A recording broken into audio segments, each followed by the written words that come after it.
If your mood always feels a little lighter whenever the leaves change and the temperatures drop, or you secretly love the cozy chaos of Halloween, your brain is trying to tell you something.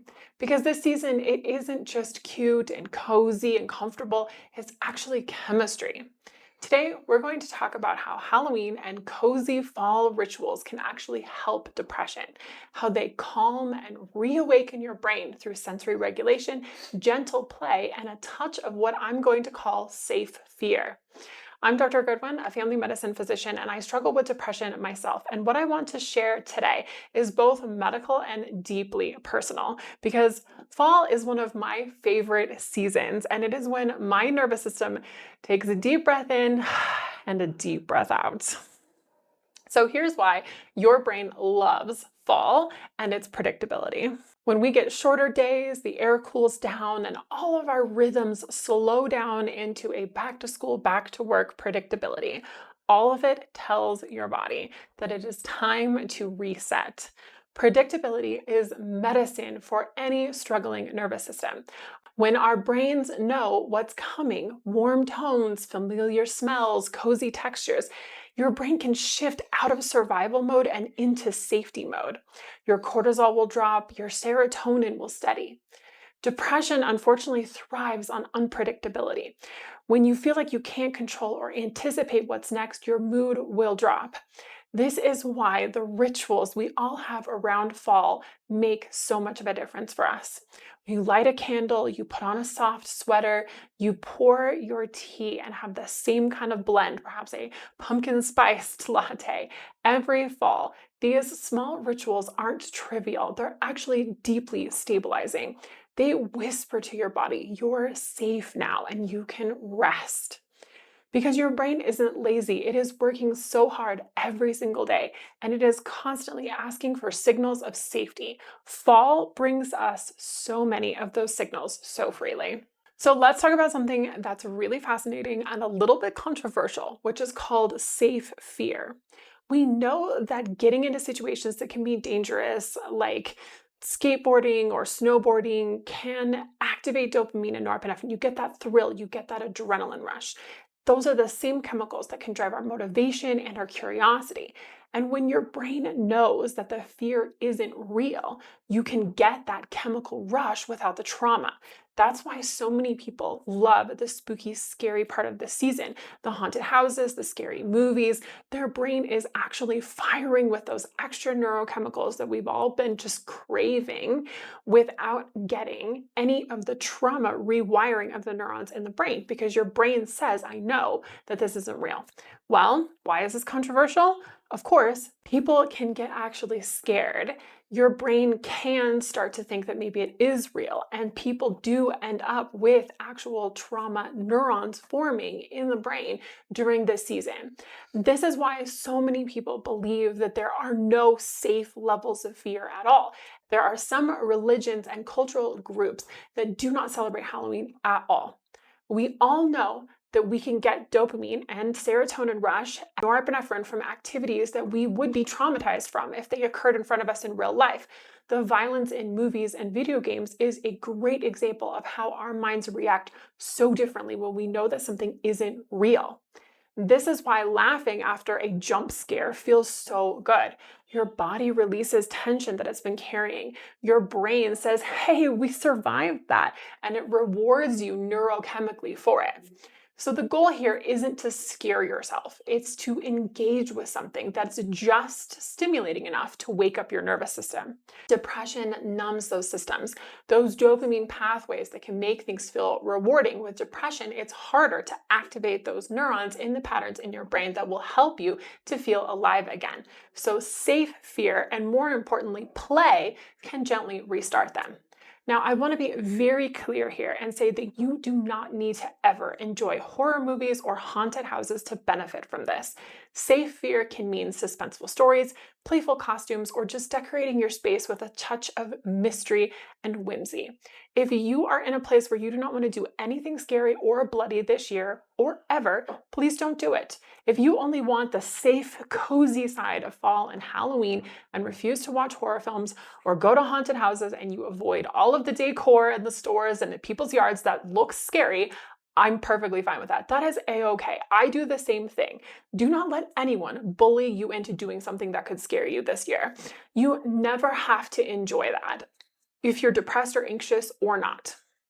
Our studies show that play works so much better than fear at healing your nervous system anyway.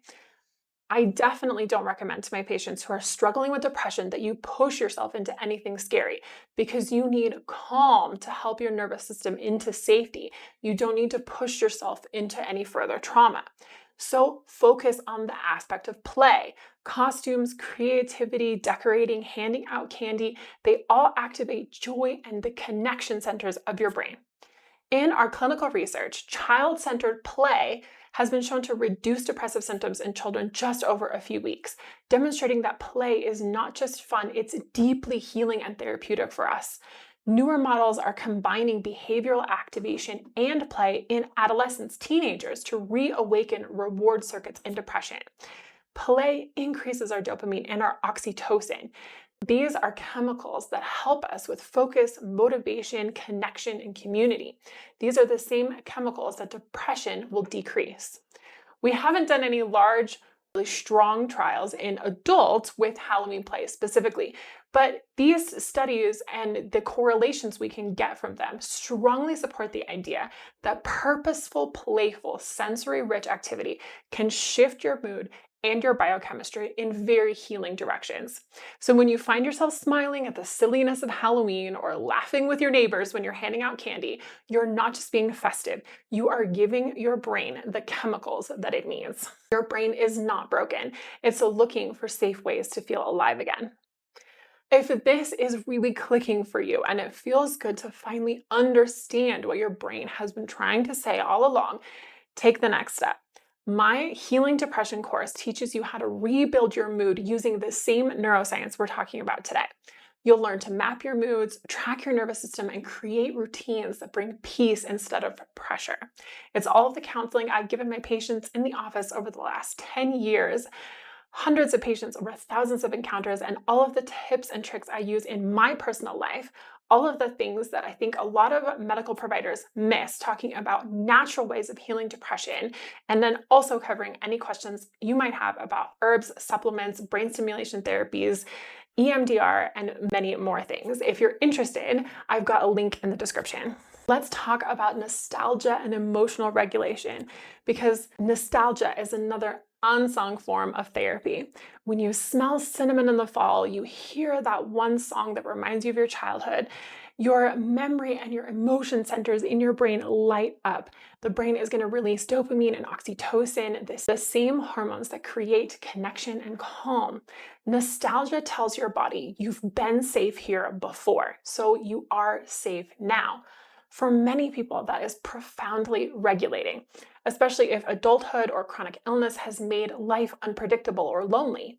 Often we watch the same movies and read the same books this time of year. It's a ritual that can bring stability and safety in an increasingly unpredictable world. For me personally, decorating my porch each September has become a ritual of safety. I use soft lights, colorful pumpkins, bring flowers, and a little bit of humor, and it anchors me at this moment in time. It reminds my brain that life still has color and rhythm, even when depression is trying to make everything really gray. Because depression flattens our senses, food tastes duller, colors fade, and music doesn't land as much. When you intentionally re-engage your senses, you notice the warmth of the mug in your hands or the sound of the leaves crunching while you walk. You're doing sensory therapy. You're retraining your brain's reward circuitry to notice pleasure again. And that is why fall is such a gift. It is a sensory season. The scents, the colors, the texture, they all act as gentle on ramps to get us back to feeling present in our body and in the present moment. So I want you to experiment this month. Notice what sensory cues lift you, whether it's the smells or the sounds of laughter, the glow of candlelight, the sensation of our cozy blankets and sweaters. Maybe it's walking through the crisp air at dusk or baking something that fills your kitchen with warmth and delicious smells.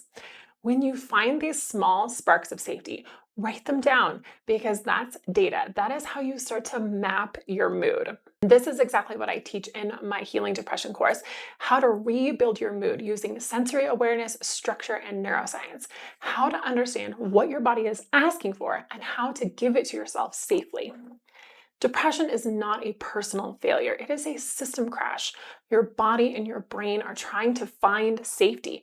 And sometimes that safety starts with something as simple as fall leaves, pumpkins, candlelight, and laughter.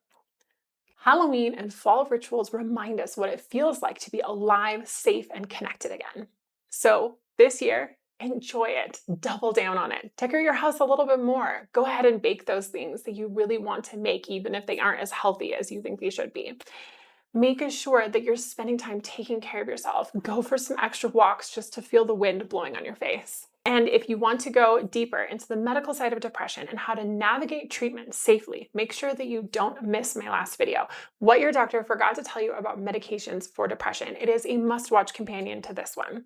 So before you scroll away, give your nervous system a little treat, click the link below to join my course, and then queue up the next video because you deserve to feel safe, steady, and in control again.